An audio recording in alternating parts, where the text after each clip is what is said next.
What's up, everyone? Jill and Nathan here with Whispering Willow Farm. We are out in our seed starting tunnel today. We are about to start filling crates with soil so that I can plant my ranunculus, and we're also just trying to prep this space. Seed starting season is just honestly a week away for us, and so we wanted to address a common question we have been asked throughout the years, which is... Very common question. What seed starting mix do you use?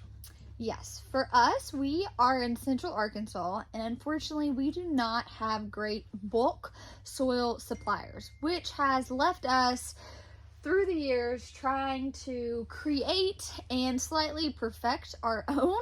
So essentially what this looks like is us buying a bunch of different components, making up our own mix because it's so much cheaper and we can buy the individual components in somewhat bulk. Yeah.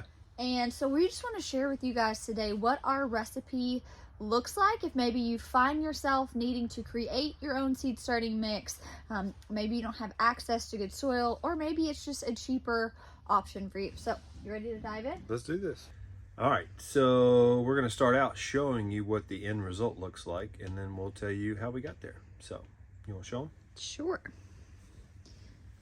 So we keep ours in this big tote. This is like a feed tote, right? It's a big watering trough. Watering trough. But yeah, look how just light and fluffy that is. Light, fluffy, smells like dirt. Smells like dirt. It smells so good. So you guys can see here, we've got center blocks down. This was actually a feed or watering trough. It's 150 gallon that was on our property already. And we just took it and pretty much repurposed it. Yeah, so we go through so much seed starting mix, and so we've got this large container that we fill several times a year, to be honest with you. But if you are not needing this much, you know, depending on your scale, there's lots of options other than a big tub like this. You can get just your poly containers at Walmart or Lowe's or Home Depot or online anywhere. You know, just depends on your scale, but you can use any of those. All right, so now let's go into the components. First, we'll start out with peat. We use peat. It's readily available to us. There's other options for peat. You can use coconut coir. We just don't have those readily available to us. But in our mix, 40% or up to 40% is peat. So that's our main ingredient.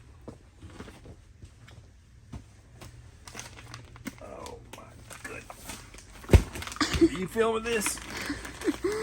There we go. This thing only weighs about 100 pounds. So we are using a brand called Green World. It's a high grade.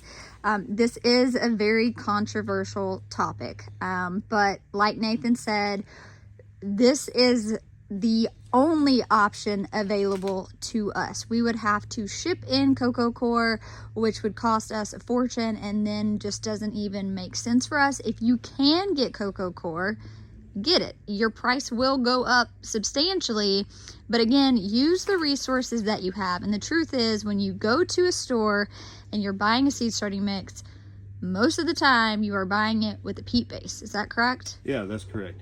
And I want to point out, I did look to see if I could get coconut coir, and they do have options available online. You can get super sacks, which are these large white sacks. They'll run you anywhere from $800 to $1,000 plus shipping. That just, you know. And then you have to have equipment to be able to move it where you need it to that's go right. as Then well. you would have to have a tractor or something to unload it with, and so that's just not feasible for us. So 40% peat. We 40% peat. first start by pouring the peat in our big trough here. All right, and so the next component, which is probably going to be around the other 25% of our mix, we use this product right here. We just found out about these guys a couple years ago, and they make amazing stuff. And so we're using their stupor soil made by Man of the Red Earth. It's got all your NP and K and everything, but it's all derived from blood meal, bone meal, oyster shell, lime, fish bone meal, kelp, worm castings, and it has good bacteria in it, or a prebiotic. And so this just brings this mix to life. Really, really good stuff. I'm not sure if they ship online, but you might be able to find something similar in your area. So with this being the other 25% of our mix, 30%, this has all the essential minerals and ingredients in it to allow your roots to develop and your plants just thrive until you get ready to put them in the ground. So this one's a little lighter. yep. Whew. And the last component, of course, is vermiculite. And this is the coarse vermiculite. You want to get a handful and show them? Yeah. One of the reasons we like this, honestly, one of the reasons is because it doesn't look like plastic white pellets like most perlite and vermiculite does. This is very coarse. I will actually, on my flowers that need light to germinate, I won't cover with soil. I'll just do a light layer of this vermiculite, this coarse vermiculite, and it works really, really well. And so how much of this are you putting in the mix, babe? Just the last 10-15%, you know. I sprinkle it. It's hard to gauge because all these bags are different sizes, right? But 10 to 15 to maybe 20% of your entire mix is this, so the smallest portion. And the reason we add the vermiculite is because it helps for moisture retention. And last but not least, the last 5% is feather meal. We love feather meal because not only does it provide a natural form of nitrogen, but it also has the phosphorus levels as well. This stuff is truly amazing. It is time release, and so it breaks down slowly, feeds your plant slowly. This stuff really stinks. We actually, we partner with the farmer who has the feather mill. They have azomite and worm castings. You can actually order it on our website, and they will ship and drop ship if you're local as well. So we'll leave a link down in the description. We've been using this feather mill for years now, honestly. Again, I think the biggest thing with the feather mill, small quantities, right? You can always add more if you need to. That's right, yeah. It's just essentially top dressing. You know, it's just adding a little bit more of those essential, you know, NP and K that you need.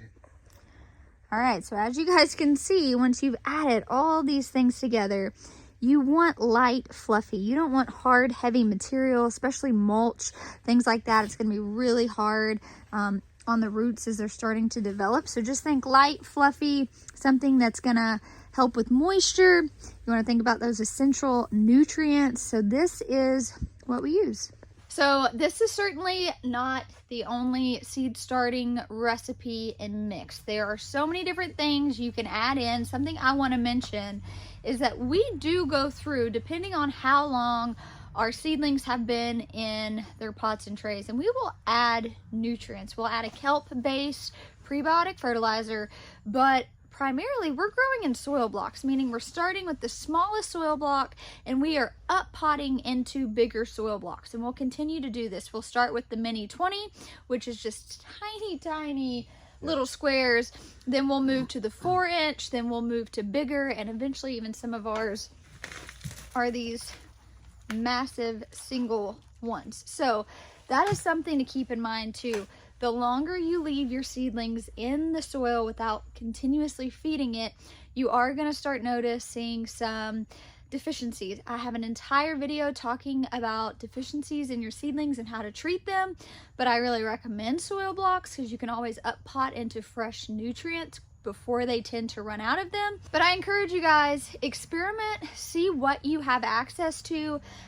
This local supplier, Man of the Red Earth, we tested his soil. He let us have some and trial it. We did that last year. We felt really comfortable with that.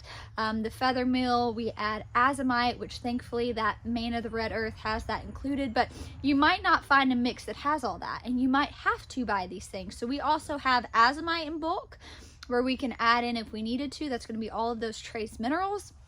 And so just figure out the supplies you have available to you, figure out at what point you can do it and buy in bulk to make it efficient and affordable for you.